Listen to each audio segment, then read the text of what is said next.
Good morning. So this is the plan for Thursday, September 10th. Again, always refer to the daily folder in Schoology. And if you haven't done so yet, you want to finish up the lab equipment assignment from Wednesday and get that submitted. And then you're watching the scientific method screencast notes. We'll start on that in just a little bit, but you're watching that right now. You'll find a link to that in the folder, the daily folder. And then you want to make sure that you copy down the notes. You will have to turn in your notes at the end of the unit, and you can either write down the notes or you can type them up, but you'll have to submit them on Schoology. So if you write down the notes on paper, then you'll have to just take a photo of those and submit that photo to me. If you type them up on like a Google Doc, then you can just share that document with me or submit it on Schoology towards the end of the unit, but that will be coming up here soon next week at the end of the unit. All right, so and we'll do that every time. So you want to make sure that it's important that you take down the notes. And then once the notes are done, then you'll have a pre-lab assignment on Schoology, which will lead you into the lab that we're working on tomorrow. All right, so on Schoology, here's your daily lesson. There's the scientific method pre-lab that you'll find, and in the September 10th folder, you'll see a link for the screencast that I'm working on right now. And down here, this is also your Chapter 1 notes. This is a copy of the slideshow, so you can just follow along with that if you want. All right, but that will always be available to you. All right, so Chapter 1 is on Introduction to Chemistry. So we're just covering the parts on the scientific method today. So I'm sure you've heard of the scientific method in classes all the way up, even in elementary. The scientific method, it's a problem-solving technique. So it's a way to research solutions to questions and problems in science. And there's different steps to the scientific method, and sometimes it varies a little bit depending on the resource that you're looking at. But you want to copy down the ones that we're working on here. So there's always some main ones that are in every type, but sometimes you'll see some different versions. But anyway, the first thing you want to do, step 1, is you want to just make some observations. So you want to see what's going on. And when we say observation, that's going to be any message that you gain from your senses.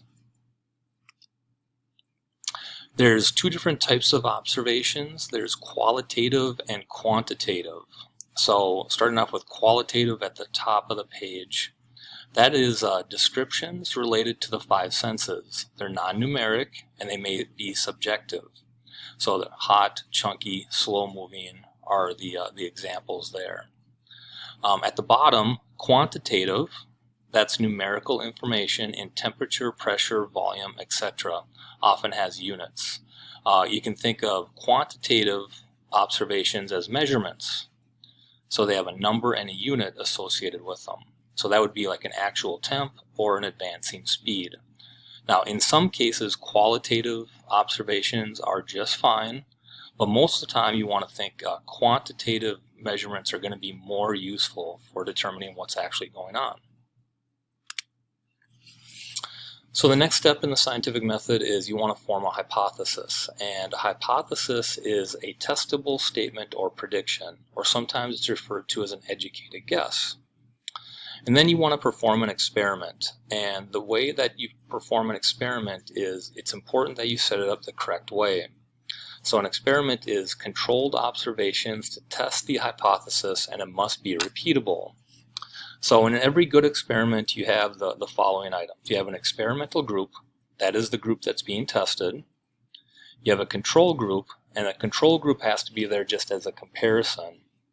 And it's important that the experimental group and the control group only differ by one variable. Otherwise, they have to be exactly the same.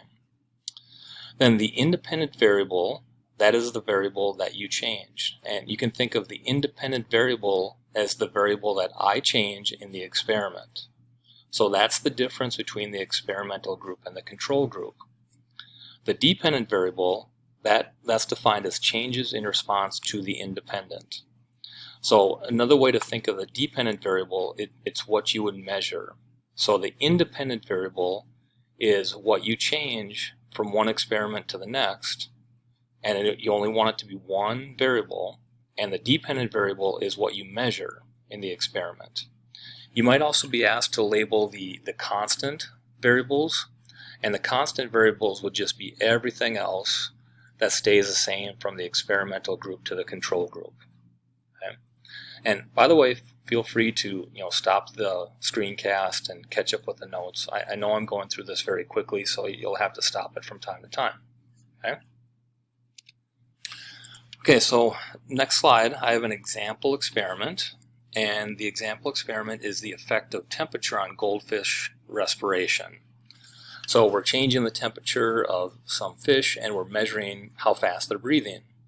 So the hypothesis is increasing the water temperature will increase the respiration rate of the goldfish. So the control group, that's fish kept under normal conditions.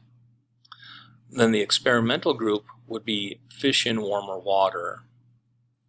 The independent variable, that's the difference between the two groups, that would be the temperature of the water. And the dependent variable, as in what you would be measuring, that would be the respiration rate for the fish. And somehow you would measure just how fast they're breathing. If you listed constant variables, that would be how both the control group and the experimental group would be the same. So it would be everything else, as in the same amount of water, the same type of fish, the same age of fish, the same amount of sunlight, they get the same amount of food. So you want to keep everything else the same between the two groups except for the temperature of the water. All right? So that's one example of an experiment. Then to continue the scientific method, you finish up with a conclusion or the analysis. And all you're looking at is just the data, and you want to just answer the question, is your hypothesis correct or not? What does the data tell you? So you want to analyze and apply the data to the hypothesis and form your conclusion. And just, again, you just answer the question, was your hypothesis correct or not based on the data that you collected? All right, and that's all the notes for today. Again, make sure you're collecting that and keeping that organized. Again, if you have any other questions, please let me know. Have a great day. Bye.